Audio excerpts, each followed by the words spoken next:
Okay, well, Liz, I'm so excited to talk with you today. The first time I heard your name was fall of 2010, and I was attending law school, and I heard that this great new author had released this book called Multipliers, and she'd come to the law school to present.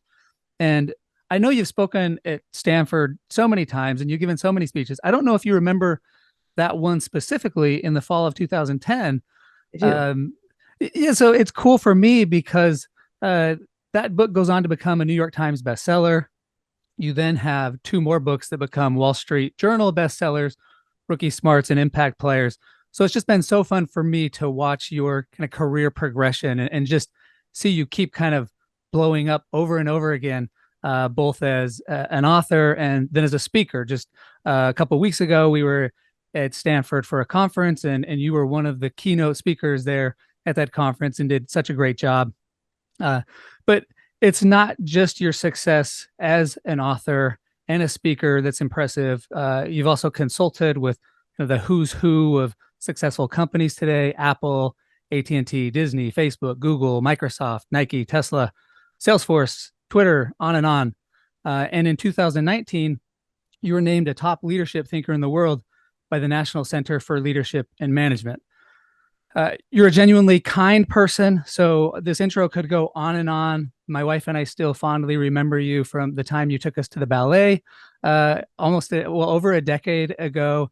You've always been so quick to help me in the projects I've been working on. You're incredibly witty, insightful, and funny. And again, I could go on and on, but I just want to say thank you for coming on, and I'm excited to hear from you today. Oh, well, thank you. It's all downhill from here, I imagine. Well, you've, like I said, you've had an incredible career. You were an executive at Oracle, and you have this new career as an author and speaker and consultant. And as you think back on your career, when you were working at Oracle, and then as you became an author and speaker and consultant, I was wondering if there are two or three simple, practical, underappreciated lessons that you've learned from your career that you most want to pass along to your kids or future generations? Mm. Well, I think the first thing, and thank you for this opportunity to share some of the things I've learned the hard way. And I think the first lesson I learned at Oracle, fortunately, was early in my career. I came into my career sort of turned upside down about understanding how to make a valuable contribution. And I think what I learned is like, you know what, get over yourself and make yourself useful. And here's how it happened is I had come into Oracle and I wanted to teach leadership. So this is what you do today. It's what I do today. I came in gunning to do it. I was passionate about it. And I'm like looking for an opportunity to do this. I take this job at this young, rapidly growing software company. After a year into my work experience there, I have an opportunity to transfer to a new group. And it's like this emerging training group. At the time, they just run these technical boot camps. So Oracle's hiring people by the thousands, but they're hiring all these top programmers from top programming, schools, in the nation's top schools. So these are all like hot shop technologists we're hiring. And I'm interviewing with this group, and I interview with the manager and the director, and I'm interviewing with the vice president. He asked me a bunch of questions, and apparently I passed this interview. And it's then my chance to maybe ask him a question. So I kind of share this observation about how Oracle's growing really rapidly, and we've got a lot of young technologists who are now being thrown into management, and they haven't had a lot of any management training. They don't have any management experience. They're wreaking havoc on the company. Everyone can see it. Everyone knows that this is a problem. And he agrees it's a problem. It was a legit problem in the company. And then I say, Oracle needs a management boot camp. And I would love to help build this.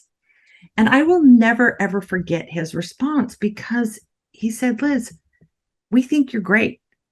We're super excited to have you join this team, but your boss has a different problem. See, she's got to figure out how to get 2,000 new college graduates up to speed in Oracle technology over the next year. And what would be great is if you could help her solve that problem. what he was saying is make yourself useful, like look around and see what's going on. And, I knew they needed technical instructors, and I wanted to teach, but I had absolutely zero passion for like the nuances of correlated subqueries and like the virtues of database indexing techniques. And I'm woefully underqualified coming out of business school to be teaching programming to a bunch of hotshot programmers from MIT and Caltech. And like, I want to teach leadership.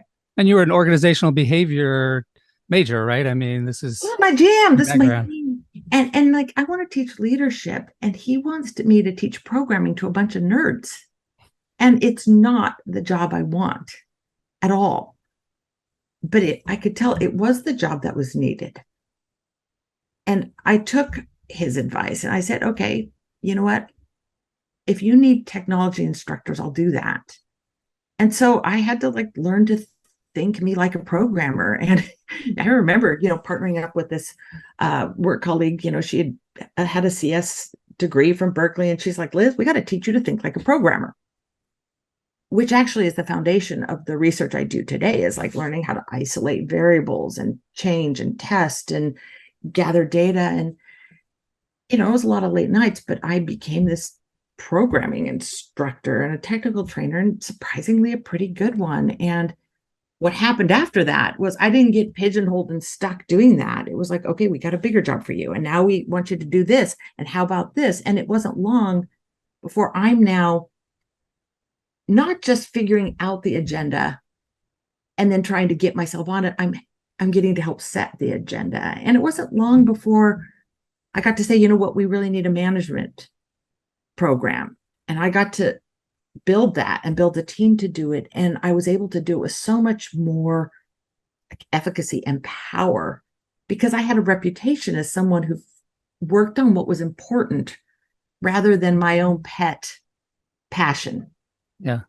And I think this is a lesson, fortunately, like I learned from Bob, this VP, early on, which is figure out what's important to the organization, to your client, and then make that important to you. That's so interesting, because in my leadership class, I have told the students now that this is my second year teaching leadership, and I've taught the class multiple times. And one of the key pieces of advice I tell them is organizations need people who are just going to get work done.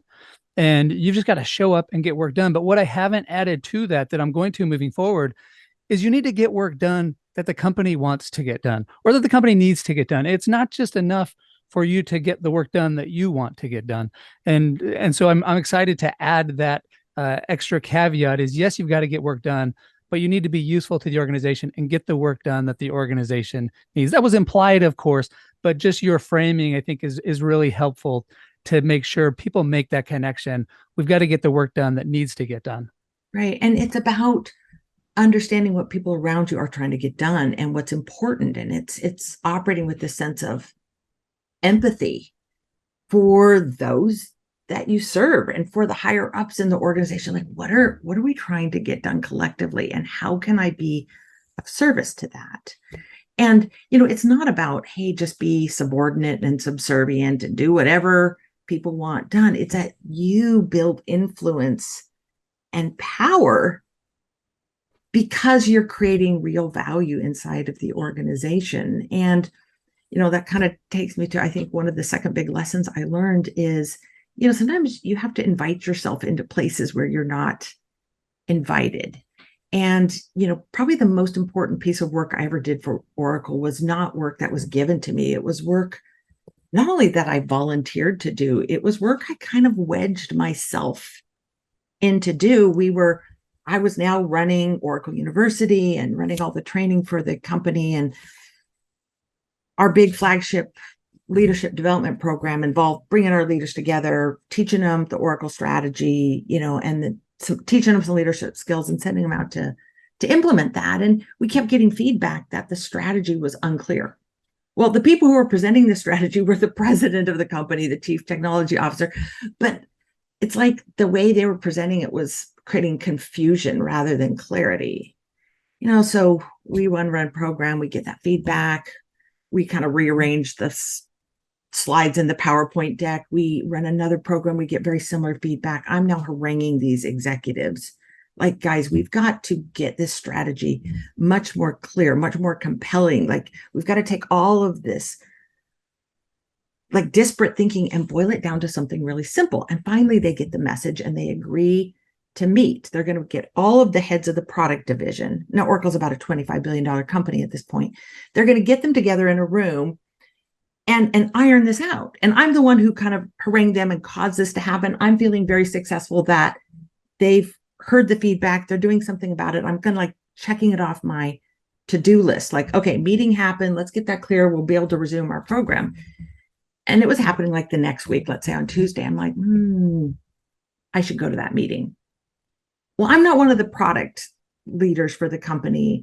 I'm like, it's a product strategy meeting. I should go. Well, first of all, I know something about the technology because I had spent time really learning it, and learning how to teach it and simplify it.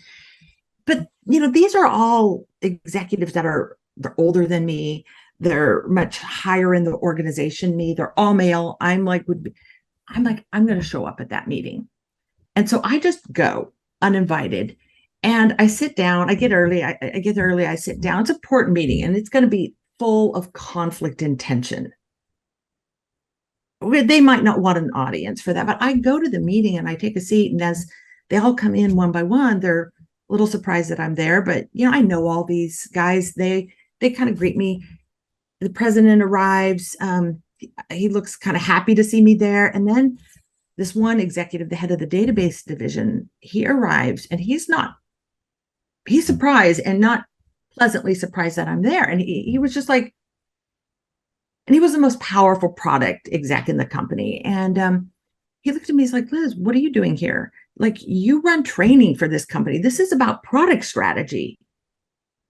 And he kind of just like, everyone else is now assembled. The meeting's about to start. And he's like looking at me. So all eyes are on me. And I remember just like kind of squaring my shoulders and just like looking at him and saying, Jay, like, what we need to do right now is take a lot of complex information about our technology and the market and boil it down to something simple. And it's something that I'm pretty good at. And I thought I could be of help. I'm not sure he was entirely convinced, but the president was convinced. And president, I think he said something like, shut up, Jerry. Like, Liz is good at this. Like, trust me, we can use her help. But like, this isn't my place. Like, this isn't my space, but I just show up and then I start listening and taking notes, like not minutes, but just observations. And then I start playing some of those back. Like, well, I'm hearing that this is kind of a trend in the market. And I'm seeing that this is like, and people are like, oh, that's interesting. And then people are starting to ask for my observations. And then, of course, it's a complex piece of work that needs to happen over several meetings. And then they asked me if I would facilitate the next meeting. I'm like, yeah, sure. And then they came to this conclusion that like a good strategy, and we're a complex, $25 billion global company at the time. They're like, a good strategy has many thinkers, but one author. And they're like, we need someone to author this strategy. Liz, will you do that? I'm like, I don't know. I don't know how to author a strategy. I mean, I've never authored anything other than an email note.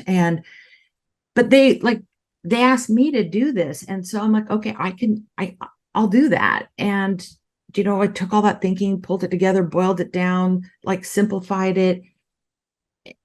And we ended up then presenting that back. The executives presented that like reframed strategy back the next time. And it was this huge hit. And then we built on that and they built on it. It was this amazing win. And it didn't just allow us to resume an important training program. It really affected the course of the organization. And, it was probably the most important contribution I made to the company.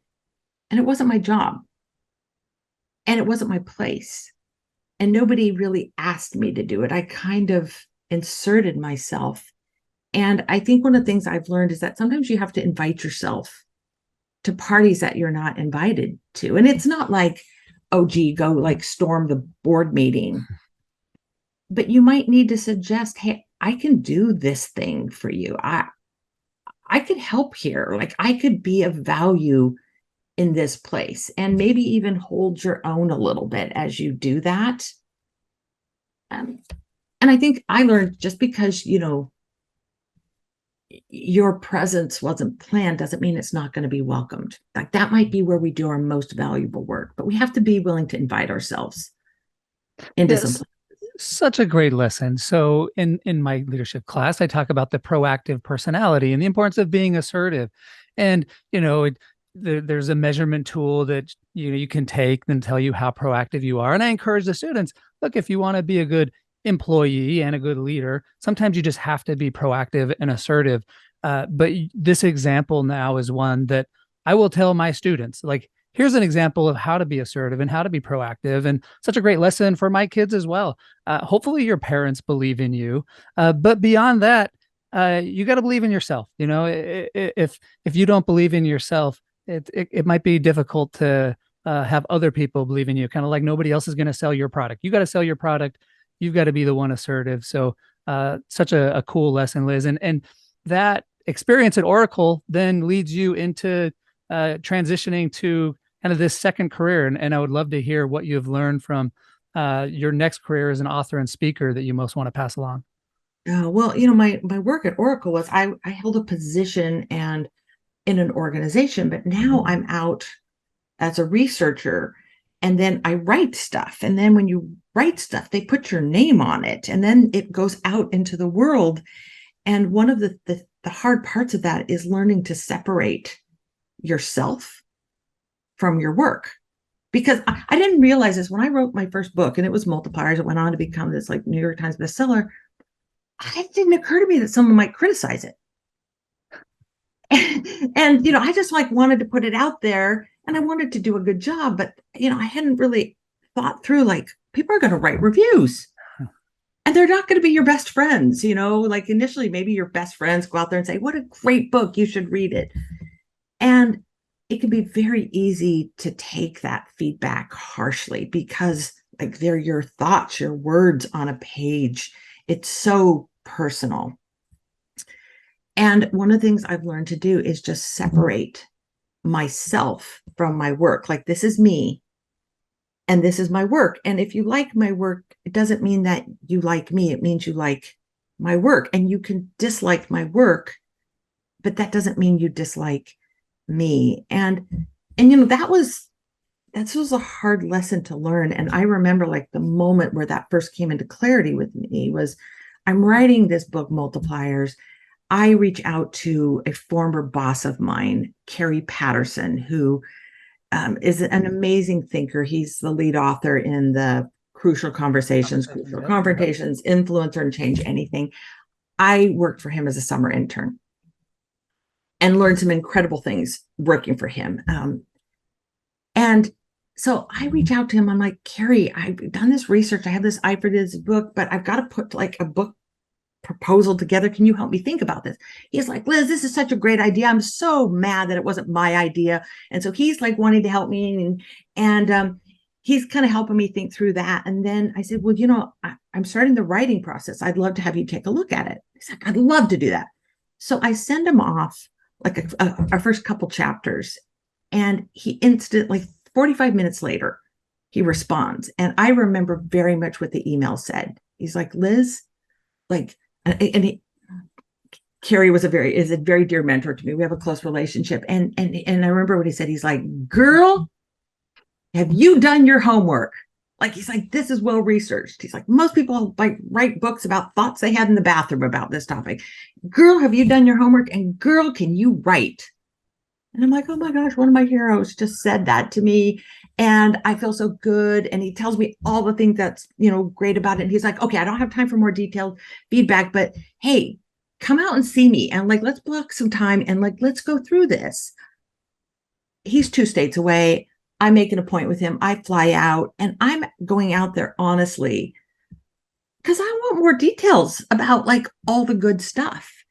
And he said, send me a new chapter. I'll read it and I'll give you some feedback. I get there. He hasn't had time to read it. So he's like, I'll just read it out loud.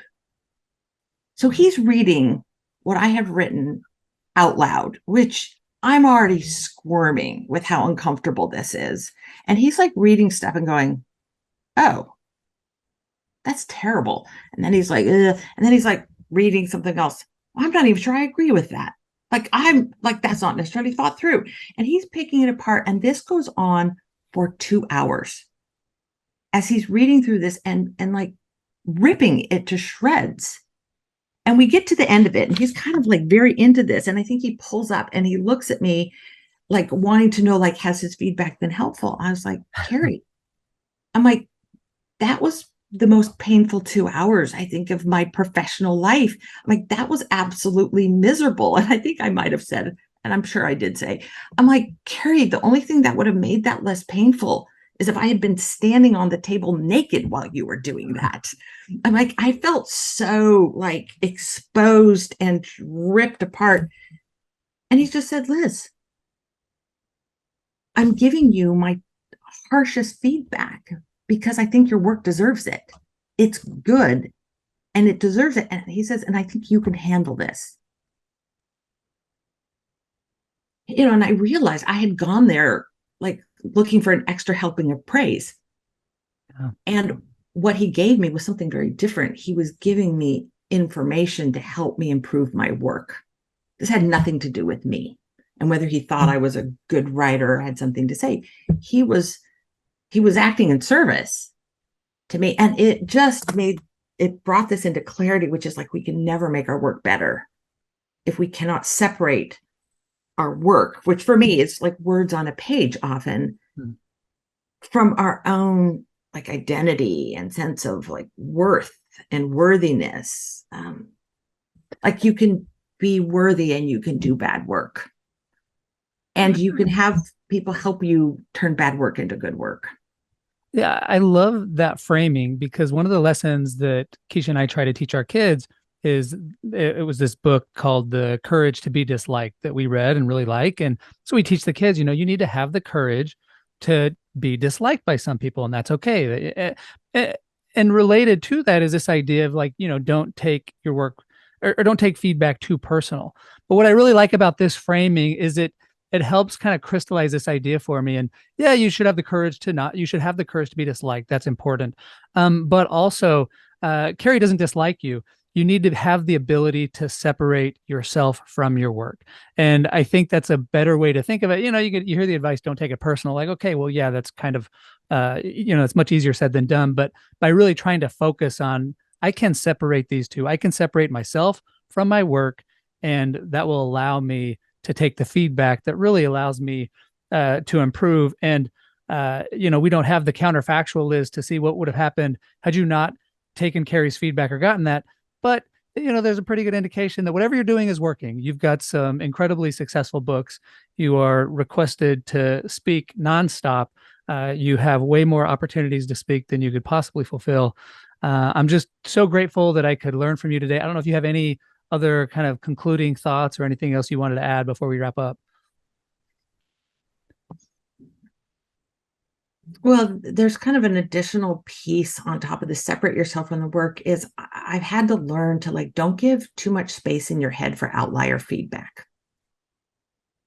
And, it's easy to take these like extremely negative or extremely positive feedback and obsess over them. And I have to remember, like, there's a bell curve, and like the outliers get just a little tiny bit of space in that bell curve. And to focus on where there is a lot of space. I actually learned this one when I was a TA in business schools, an OB class and organizational behavior class. And the end of the semester, I got these evals, and there was like this one eval that said like, Liz brings her personal, I might have said stories, I probably heard issues into class, and it's distracting. And I'm like, was horrified by this. And when I sat outside of my professor's office till he go back in, I'm like, Lee, did you see this? He's like, I saw this feedback. And he draws this bell curve on his whiteboard. And he says, see this feedback about that and that other comment? He's like, this is right at the outer end of the bell curve. And then he takes this whiteboard marker, on the ground one. He just like crosses it out. He says, I want you to ignore all that. I'm like, I love Lee Perry. He's the best professor, best boss. And then he's like, oh, and this other stuff on the other side of the right, which is like, Liz is the best teacher. We love this class. We love Liz. Da, da. He goes, that's at the other end. And you should ignore that too. Like, oh, that's less exciting. But I've had to really learn that lesson, which is do not give space in your head for outliers. Now, look at it and give it space, but do not give it bigger space than it is. That's so interesting too, because I had an experience with a manager once and he was very difficult. And I was just, for the most part, I get along with people and I had great experiences in the workplace. And then I have this manager, and all of a sudden, I just feel like I just can't do anything right. And it took me about 5 months. And then I start talking to other people and I realize, oh, everybody has a really hard time with this manager. And so I came to the conclusion, like, sometimes it's not me, sometimes it's them. But I like this framework of what that was, is it was the outlier. It was, this manager was the outlier. And I needed to not give too much attention to that person. Really, it was kind of their problem, not mine, because everybody in the company had a hard time with this manager. So I love that feedback of, yeah, don't pay too much attention to the outliers. Well, Liz, we could go on forever. One thing I love about you is you are able to distill information and pull out interesting, insightful lessons. So thank you so much for coming on today. And I can't wait to see what you do next. I know I'll just keep seeing you writing books, speaking, consulting, and then whatever else you decide to do next. So thank you. Oh, well, thank you. And I'm excited to see what you're doing. You know, I'm a fan of yours, and I've been following you and your work and your family. And love you all. All right. Thanks, Liz.